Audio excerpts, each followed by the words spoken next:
Welcome to the line change. In this particular video, we are going to be discussing a article and going over it, and it pertains to Rick Tocchet and his potential future with the Vancouver Canucks.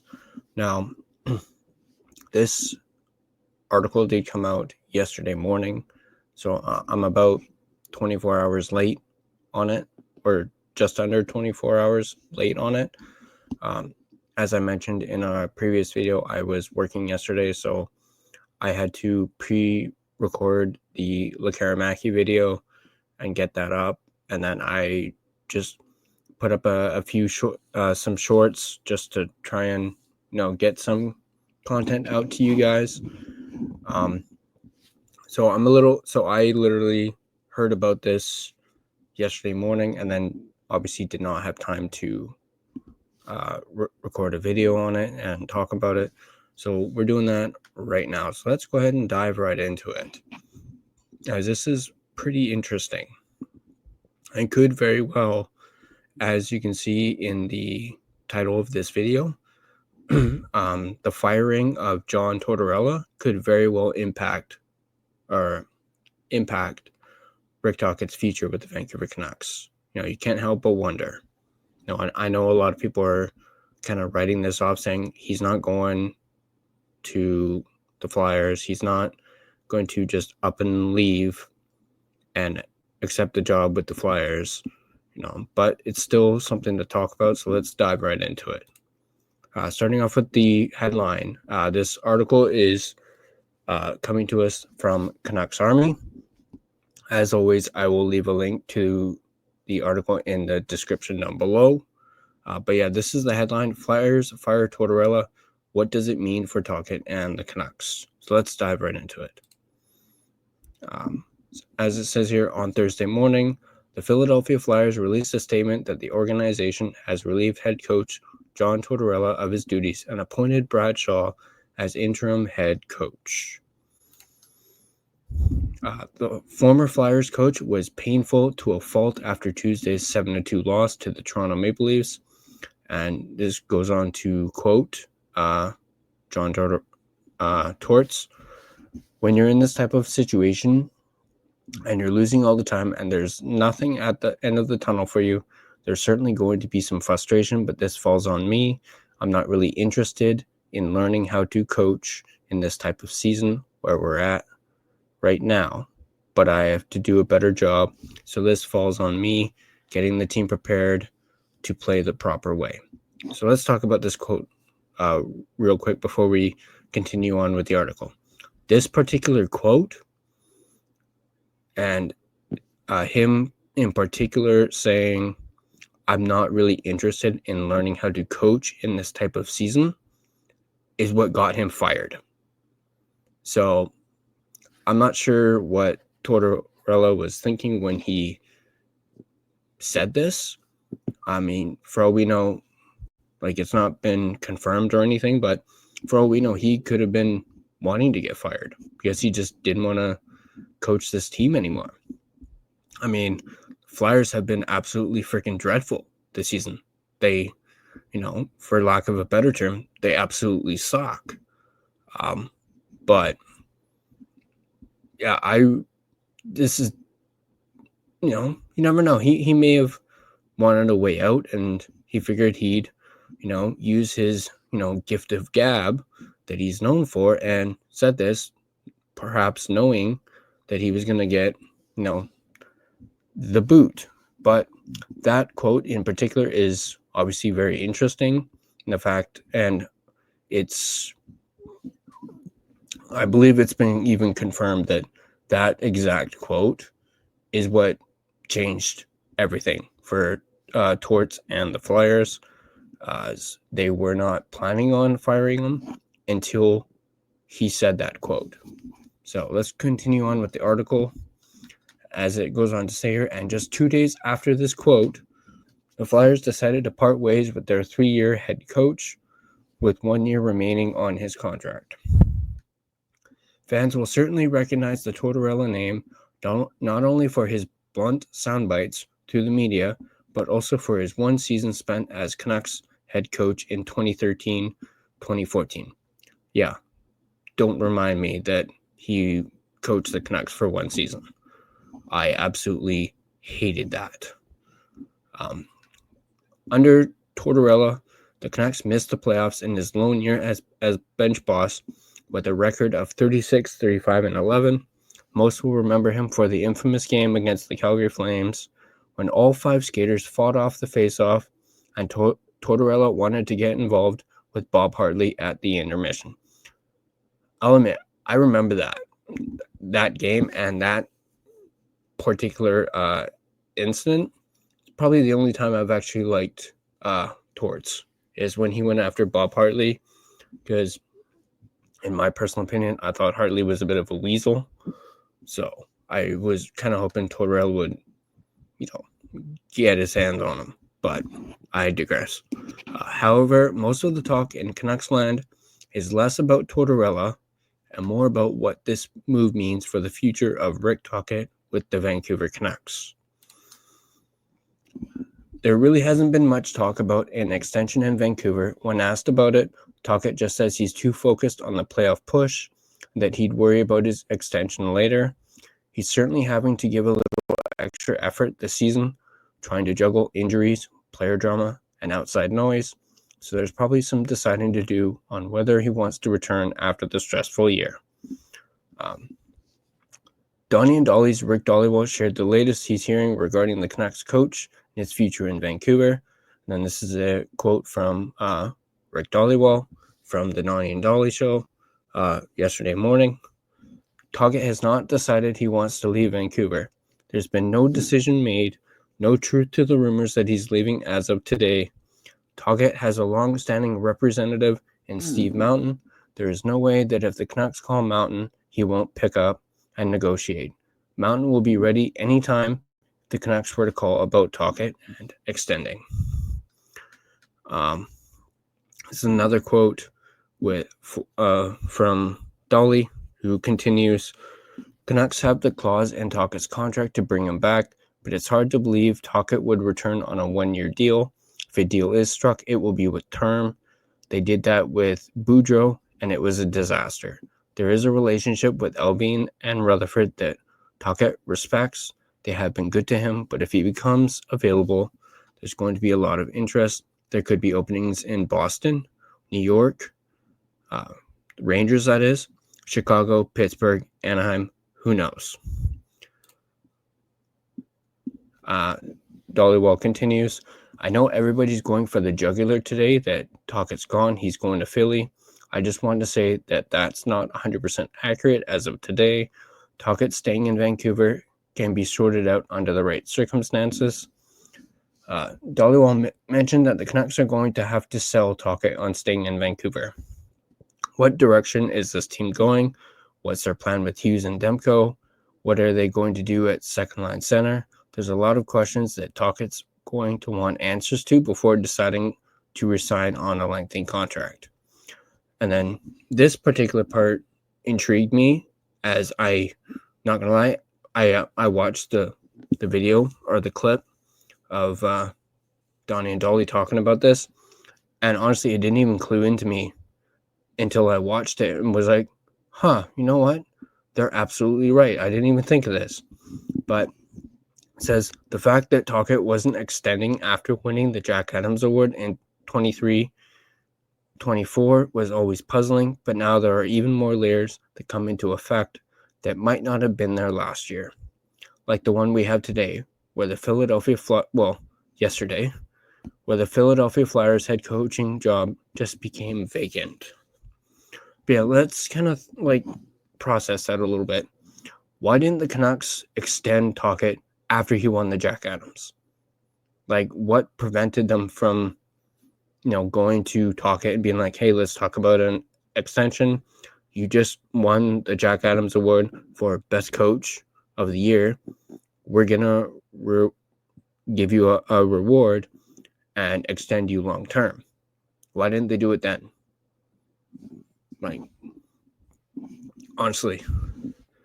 And that way you wouldn't have to be worrying about, something like this if they had done that back then.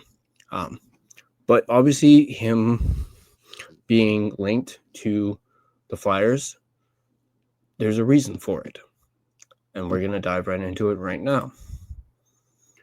Tocchet is a beloved member of the Flyers alumni. He was Philadelphia's 6th-round pick, 121st overall in the 1983 NHL draft. Spent the first 8 seasons of his career in a Flyers sweater, scoring 215 goals and 464 points, with 1,683 penalty minutes in 531 games. He would bounce around the league a bit afterwards with stops in Pittsburgh, LA, Boston, Washington, and Phoenix before returning to Philadelphia to finish his career. So obviously Tocchet has history with the Flyers, and that's why there's so much noise with the firing of John Tortorella and the fact that their head coach position is essentially vacant right now. Yes, they have the interim coach right now, but that would, probably sway Tocchet even in the slightest. The fact that he is beloved in Philadelphia and he's got so much history with the Flyers and that organization. But let's continue. With a taste of last year's success fresh on his mind, it would be shocking to see Tocchet walk away and go to a rebuilding team. However, if that starts to make a little more sense, that right team came along. With all the history Tocchet has in Philadelphia, he probably has that job circled as one of those destinations where he'd be willing to go and battle through a rebuild. And the feeling is likely mutual given Tocchet's recent success behind the bench. What does the future hold for Tocchet and the Canucks? Will Alvin and Rutherford be able to convince Tocchet, on the direction of the team enough to extend him, or does the recent opening in Philadelphia now cloud the situation?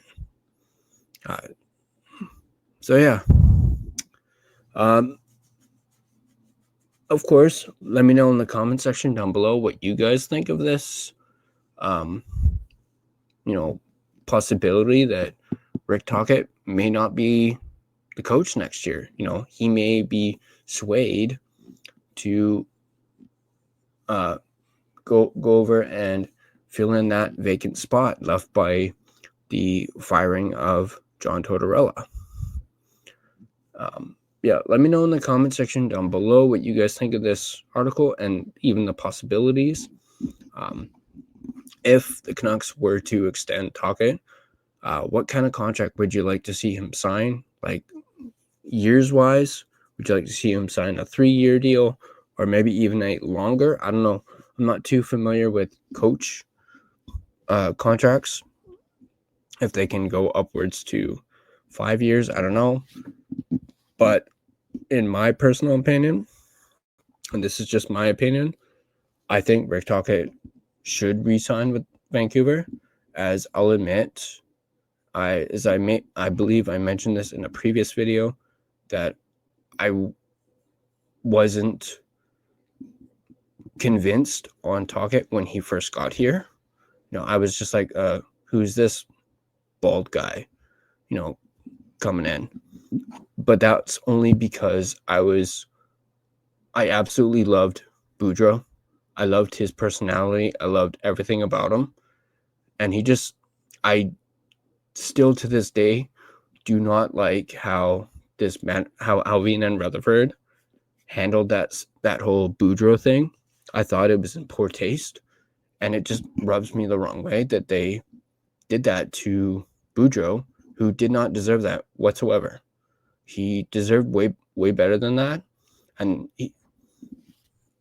I admitted on a previous video that that last game that Boudreau had, and seeing his genuine reaction to the crowd, cheering for him, chanting "Bruce, there it is," and just seeing him get emotional made me get emotional watching it.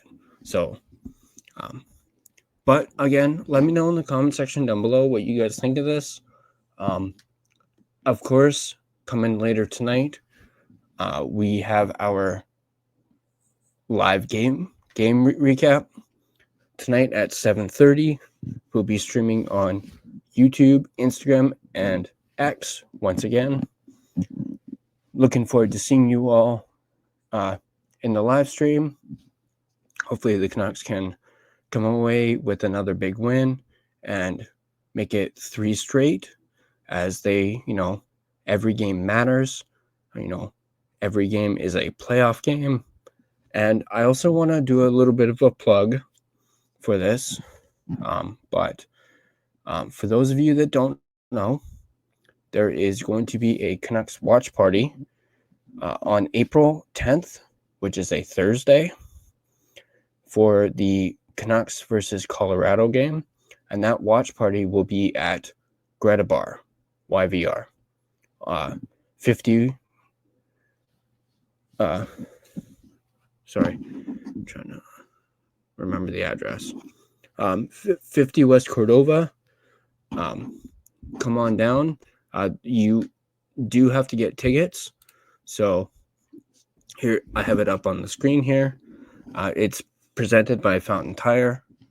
Tickets are $10, or you can go with the VIP, which is $40, which gets you a Greta burger, a beverage, and a game card.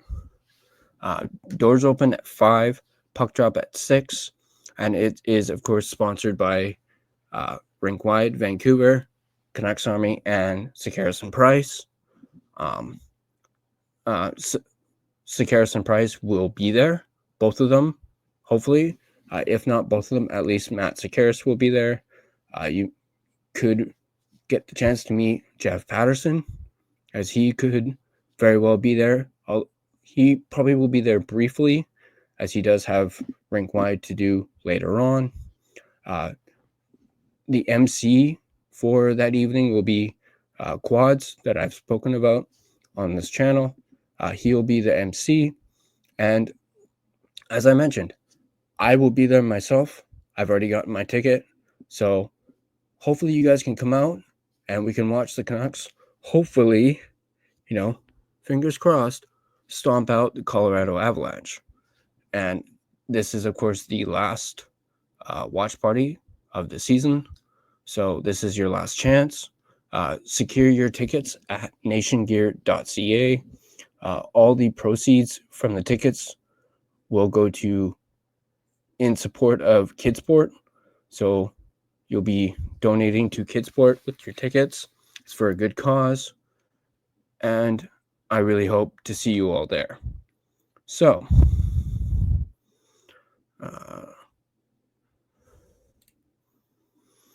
that's going to do it for this video. If you like this video, go ahead and hit that like button. Share it with your friends. And if you're not subscribed to The Line Change, go ahead and subscribe. Also, join our Discord. Be a part of the conversation. I have it down in the ticker down below. And of course, I have it on the screen there as well. You can find our social media on the side here. Oh, sorry. This side. I forget. It reverses. I'm doing this. But yeah, find our sorry, I can't talk. Wow. All of our social media links are on the side there. You can also, as you can see at the bottom, you can become a Patreon member. Go ahead and join our Patreon. You do get exclusive perks, so go ahead and check those out. And you can also listen to us on Spotify as well, so go ahead and check us out there. And yeah, that's gonna do it for this video. I'll see you guys in the live stream later tonight. See you guys there.